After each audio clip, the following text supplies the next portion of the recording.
Halo semua, kembali lagi bersama saya Johan di Juna Trading ID. Jadi pada kesempatan video kali ini, ya sudah lama juga kita nggak bahas video ya untuk gold ya. Dan di kesempatan video kali ini saya mau bahas nih untuk gold sendiri dan juga USD terutama ya, karena kan habis election nih ya teman-teman ya.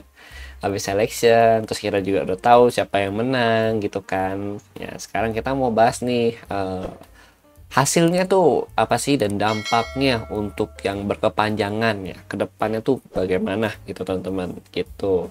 Dan mungkin di hari ini ya di pergantian hari ya, dia dari hari Kamis ke hari Jumat ya, itu ada FOMC ya, FOMC di jam 1 pagi teman-teman gitu, di jam 1 pagi. Dan juga ada pemangkasan suku bunga teman-teman gitu kan. Untuk pemangkasan suku bunga sendiri untuk saat ini masih ditargetkan sebesar di 25 basis point ya, yang menunjukkan bahwa sebenarnya itu adalah soft landing sebenarnya untuk si The Fed itu sendiri ya. Tapi dari sini kita mau lihat dulu nanti ya, maksudnya akan make sure terlebih dahulu ya, apakah si The Fed ini akan tetap memangkas sebesar 25 basis point atau ya mempertahankan di 50 basis point teman-teman gitu.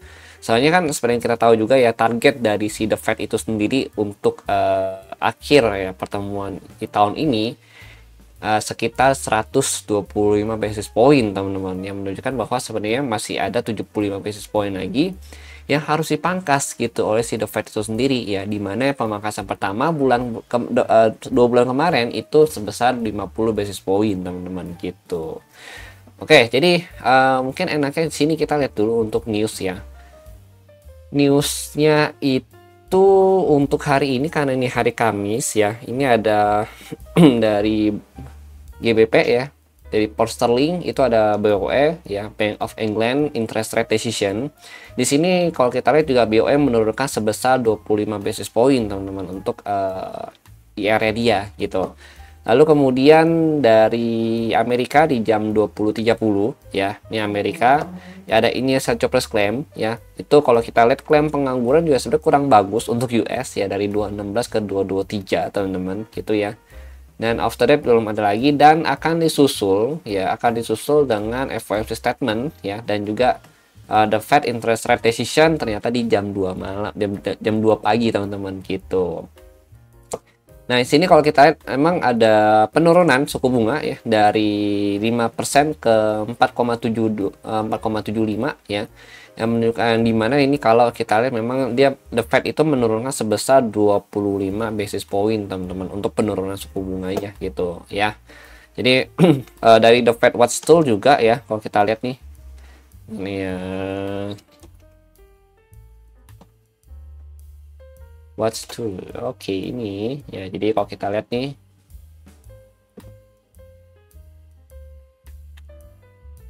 nah teman-teman ini ya, 450 475 itu sebesar 97,5%. Sedangkan untuk yang 425 450 ya, atau yang 50 basis point ya, ini kalau kita lihat nih ya, ini 50 basis point. Oke, ini yang 25 basis point ya. Untuk yang 20 basis point itu sebesar 97,5%, sedangkan untuk yang 50 basis point itu hanya sekitar 2,5% ya teman-teman gitu. Artinya di sini The Fed itu akan menurunkan sebesar 25 basis point atau 0,25% teman-teman untuk suku bunga karet yang di nanti malam ini teman-teman gitu. Nanti malam, nanti pagi ya, nanti pagi teman-teman ya gitu. Ya ini sebenarnya memang tetap kalau kita bahas dampaknya ke dolar atau USD ya, itu memang tetap terjadi pelemahan ya, penurunan untuk si USD.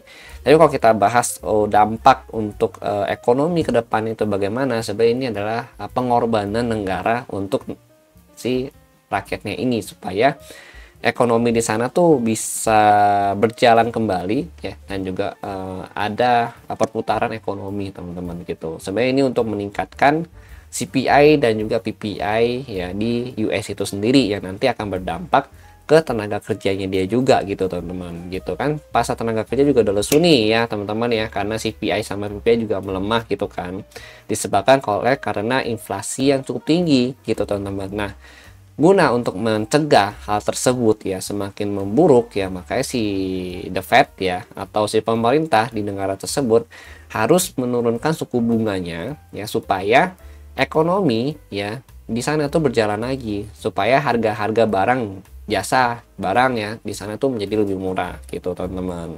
Dan kalau murah kan otomatis kita sebagai warga negara pasti akan berbelanja kembali gitu ya teman-teman ya.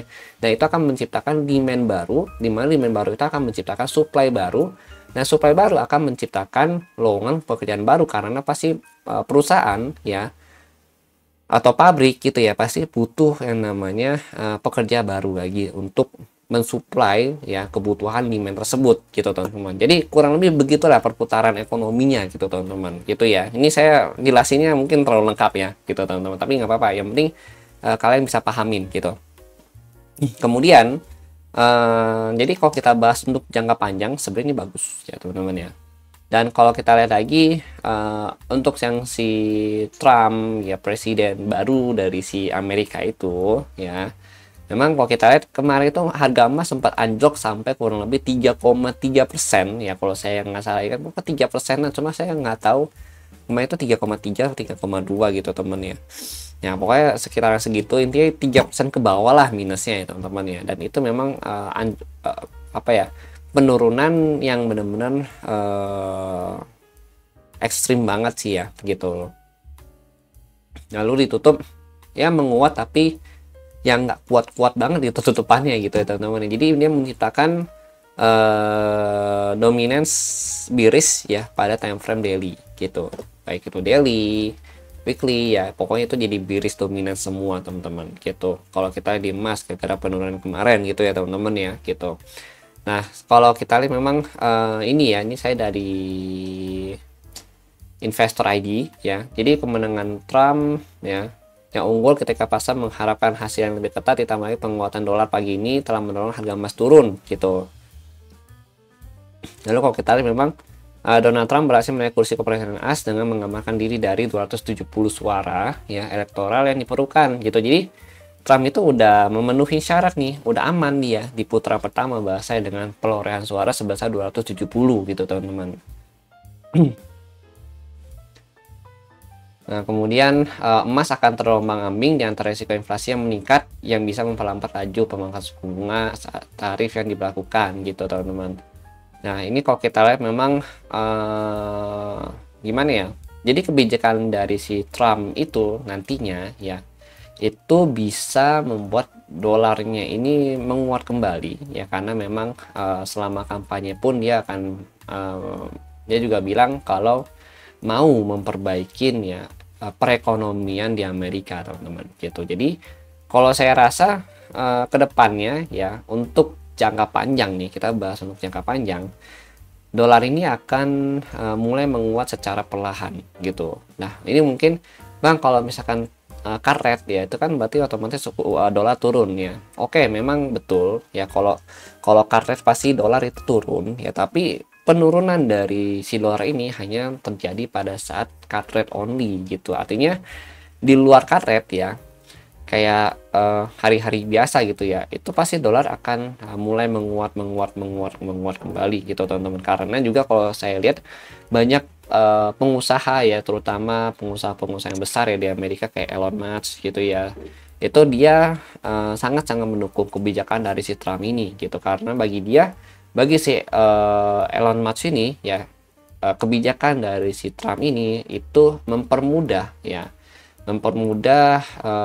bisnismen ya yang ada di Amerika itu sendiri teman-teman gitu. Jadi dia benar-benar mendukung gitu loh, karena memang based on-nya dari si Trump ini kan memang bisa dikatakan dia itu di pengusaha gitu. Jadi memang dia pastinya akan lebih ke arah memperbaiki ekonomi atau keuangan di Amerika itu sendiri teman-teman gitu. Oke, dan pastinya dia juga akan lebih pro ke bisnismen yang ada di sana gitu teman-teman. Oke, jadi memang kalau saya lihat dolar ini akan cukup kuat ya, yang dimana akan mulai mendominasi dari si harga emas ini ya. Tapi ya nanti kita akan tunggu juga nanti kebijakan-kebijakan lain dari Trump ya ketika dia sudah benar-benar sah kepilih jadi presiden di Amerika teman-teman. Kalau sekarang kan belum ketok palu ya bahasanya ya gitu ya. Baru dari hasil voting perhitungan, oh sekian sekian sekian sekian gitu teman-teman gitu. Oke. Nanti akan saya update lagi gitu. Tapi si The Fed tetap ya dia akan memangkas suku bunga nih gitu. Oke. Nah, kemudian kalau dari OI ya sebenarnya saya belum lihat OI, tapi ini baru saya lihat nih sekarang di OI. Untuk saat ini masih withdraw ya mereka orang untuk yang bagian long termnya ya. Jadi untuk yang ini update yang minggu kemarin ya, harusnya update di hari Sabtu kemarin ya. Ini kalau kita lihat untuk longnya minus 7.000, sedangkan shortnya at money sebesar at position sebesar 2.400 gitu, yang menunjukkan bahwa sebenarnya posisi dari harga emas ini adalah bearish untuk COT-nya teman-teman gitu. Sedangkan kalau kita tadi OI data untuk saat ini belum update, ini masih yang tanggal 5, ini kan udah tanggal 7 ya. Nanti jam 12 ya. Itu akan baru update mulai tanggal 6-nya gitu. Nah, untuk OI data masih withdraw juga, belum ada kepastian ya karena kan kemarin election ya, teman-teman ya gitu. Cuma memang kalau kita lihat dari 2695 ya kan. Terus dari berapa ini 2675 ini memang ada dari OI datanya teman-teman gitu. Terus ini ada 2760, 2780 ya kan. Cuma memang kalau kita lihat ini masih cenderung bentuk bearish ya. Dan ini bearish movement dia juga masih cukup besar di sini teman-teman, di sini gitu. Oke. Nah, ini juga kalau kita ini untuk yang 19 TTE contract size ya, contract size 19 TTE ini juga masih main-main di bawah nih gitu teman-teman, yang menunjukkan bahwa sebenarnya dari OI data ini ya dan juga COT itu masih bearish sentiment gitu, atau biasa itu adalah bearish untuk gold itu sendiri gitu. Nah, lalu oke, ini sudah ya, udah clear ya. Sekarang kita mau cek ke analisa gitu. Nah, ini untuk dolar ya, kemarin itu kan dolar ada gap down ya di sini.